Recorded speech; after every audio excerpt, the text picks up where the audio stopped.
পরের দিন সকালবেলা শখ আগেভাগে রেডি হয়ে নিল যাতে কলেজে পৌঁছাতে দেরি না হয়।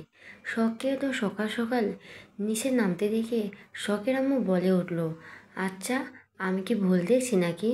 সূর্য আজ কোন দিকে উঠেছে? আমার ঘুম পাগলি মেয়েটা আজ এ তো সকাল সকাল উঠে পড়লো। দেখো তোমার মেয়ে কোথাও কিছু করছে নাকি? আজকাল তো দেখি সকাল সকাল কলেজে যায়। যে মেয়ে এত ঘুমায় ডেকেও ঘুম থেকে তোলা যায় না, সে মেয়ে নিজে থেকে ঘুম থেকে ওঠে। আমার মনে হয় ও নিশ্চিত প্রেম করছে, বলল মুনতাহা। আব্বু তুমি কি যে বলো না, আমি তোমাকে আগে বলেছিলাম আমাদের কলেজে নতুন টিচার আসছে, খুব রাগী, দেরি হলে ক্লাসরুমে প্রবেশ করতে দেয় না, তাই জন্য আগে যায়, আর কিছু না, বলল শখ। দেখলি তো, তুই শুধু শুধু আমার মেয়েটাকে ভুল বুঝিস। আমার মেয়ে প্রেম করার মতো মেয়েই না। যদিও বা করতো, তোকে না বললেও আমাকে নিশ্চয়ই বলতো।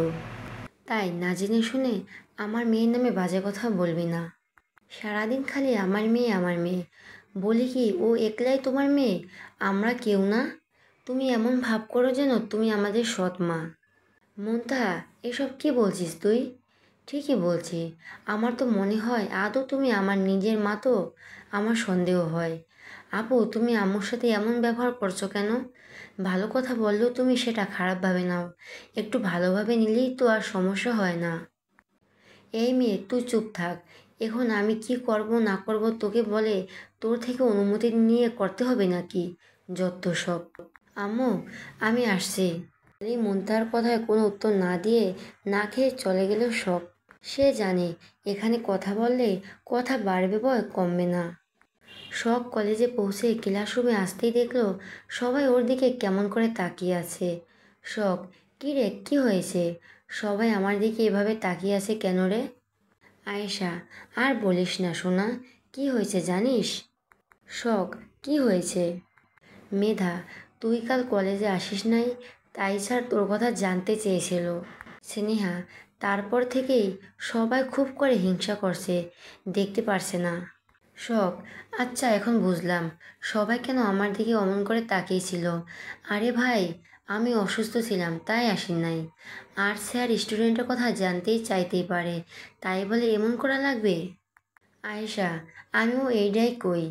আয়ান, এটা ক্লাসরুম, গল্প করার জায়গা না। গল্প করার জন্য বাইরে মাঠ আছে, যাও গিয়ে বসে গল্প করো। ওরা গল্প করছিল, আয়ান যে কখন এসে ওদের পেছনে দাঁড়িয়ে আছে সেদিকে খেয়ালই ছিল না। শখ, সরি স্যার, আর হবে না।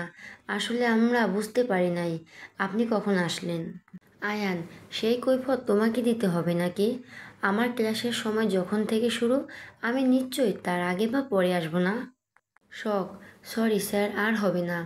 আমাদের সময়ের দিকে খেয়াল রাখা উচিত ছিল।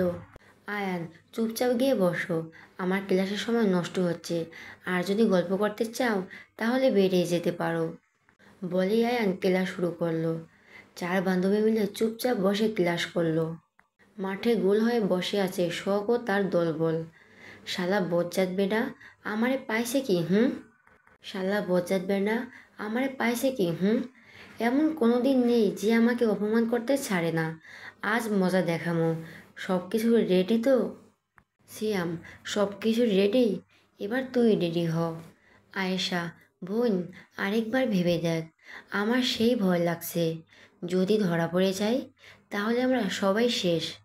স্নেহা, তোর কথা শুনে আমারও ভয় লাগছে বোন।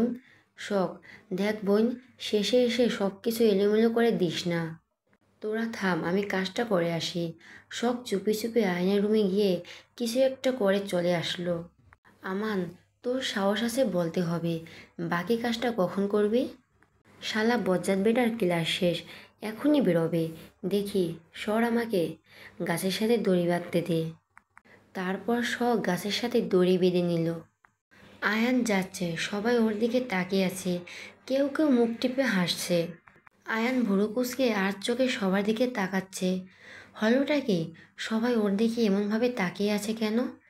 আয়ান দাঁড়িয়ে একটা ছেলেকে কিছু বলতে যাবে, ছেলেটা আয়ানের হাতে 100 টাকার একটা নোট ধরিয়ে দিয়ে চলে গেল। আজব ব্যাপার, আমাকে টাকা দিল কেন? প্রচণ্ড রাগ লাগছে আয়ানের। আমি জোকার নাকি, সবাই আমার দিকে তাকিয়ে আছে আবার টাকা দিচ্ছে? এই শুনো, জি স্যার, বলুন। আচ্ছা, আমাকে দেখে কি জোকার মনে হচ্ছে? না স্যার, এমন কথা বলছেন কেন? তাহলে সবাই আমাকে দেখে হাসছে কেন? একটা ছেলে আমাকে টাকা দিয়ে গেল, মনে হয় আমি ফকির, ওর থেকে ভিক্ষা চেয়েছি, তাই আমাকে দান করে গেল। অনেকটা রেগেই বলল আয়ান। এবার ছেলেটা আয়ানকে বেশ ভালোভাবে দেখে ছেলেটাও হাসা শুরু করলো। কি হলো, তুমি হাসছো কেন? রেগে বলল। স্যার, হাসবো না? আপনি যদি এভাবে পিঠে এসব লিখে ঘুরে বেড়ান তাহলে শুধু আমি না, সবাই হাসবে। মানে, তুমি কি বলতে চাচ্ছ? ওয়েট স্যার, আমি আপনাকে দেখাই, বলে ছেলেটি আয়নের পিঠ থেকে একটা কাগজ এনে দিল। কাগজটি দেখে আয়নের মাথায় আগুন ধরে গেল। কে করেছে এই কাজ? স্যার, আমি জানি না। আপনার পিঠে থাকা কাগজের লেখা দেখে সবাই হাসছে। কি লেখা? মায়রে, রামগরুর ছানা, হাসে তাদের মানা, তারা মাঠে পাড়ে ডিম, তাদের খাড়ার দুটো শিং, যে যার পারেন দয়া করে সাহায্য করে যান কিছু, বলে ছেলেটি হাসা শুরু করলো। Shut up! আমাকে দেখে খুব হাসি পাচ্ছে, তাই না? আমি যদি জানতে পারি কে এই কাজ করেছে, তার কী পরিমাণ শাস্তি অপেক্ষা করছে সে নিজেও জানে না। স্যারদের সাথে বেয়াদবি করার স্বাদ মিটিয়ে দিতাম। আমি তো খুঁজে বের করবই কে এই কাজ করেছে, বলে আয়ান রাগে গসগস করতে করতে চলে যেতে লাগলো। একটু দূরে আসতেই ওপর থেকে আয়নের মাথায় কিছু একটা পড়ল। আয়ান চোখ মেলে তাকাতেই পারছে না। কি বাজে গন্ধ! এবার আয়ানের রাগ চরম পর্যায়ে উঠে গেল। আয়ান, আমার মাথায় গোবর পানি কে ফেললো? আমি জানতে চাইছি কে ফেললো? প্রচুর রেগে বলল। স্যার, আমরা কেউ করিনি।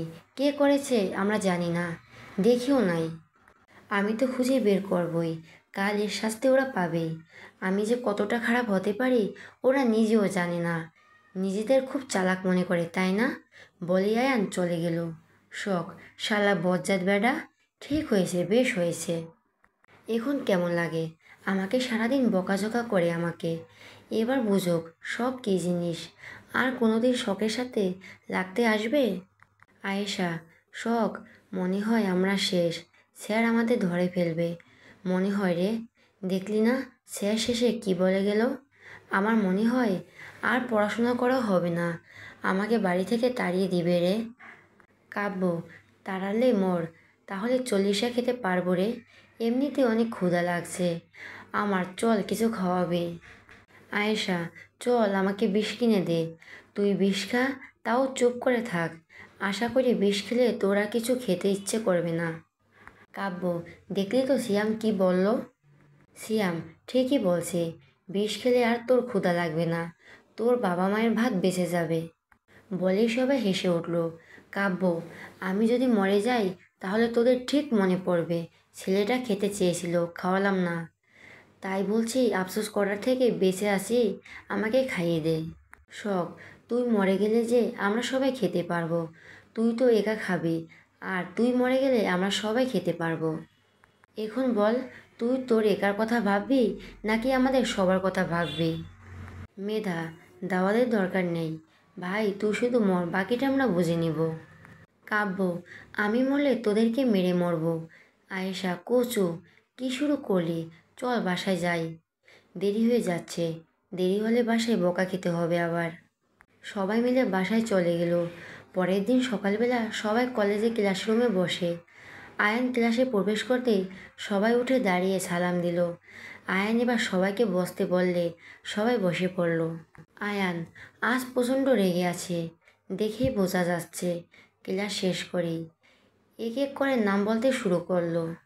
আয়ান, কাব্য, শ্যাম, আমান, মেধা, আয়েশা, সেনা, শখ, সবাই আমার কেবিনে চলে আসো, চোখ গরম করেই বলেই চলে গেল। আয়নের কথায় সবাই উঠে দাঁড়ালো। তারপরে সবাই একজন আরেকজনের মুখ চাওয়াচাওয়ি করছিল। আয়েশা, আমি তোকে বলেছিলাম শখ, স্যার সব কিছু ধরে ফেলবে। আজ আমরা শেষ, আমাদেরকে কলেজ থেকে বের করে দিবে, আমাকে বাসা থেকেও বের করে দিবে। এখন আমার কি হবে?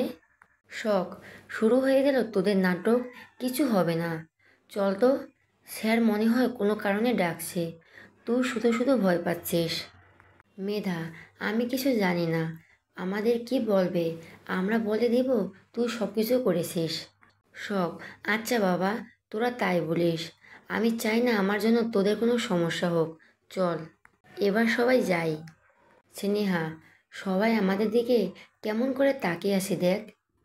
শখ, ওইসব দেখে আমাদের কোনো কাজ নেই, চল। বলে সবাই চলে গেল। আমার গল্পটি যদি একটু হলেও ভালো লাগে তাহলে একটা সাবস্ক্রাইব করে পাশে থাকুন। ধন্যবাদ সবাইকে।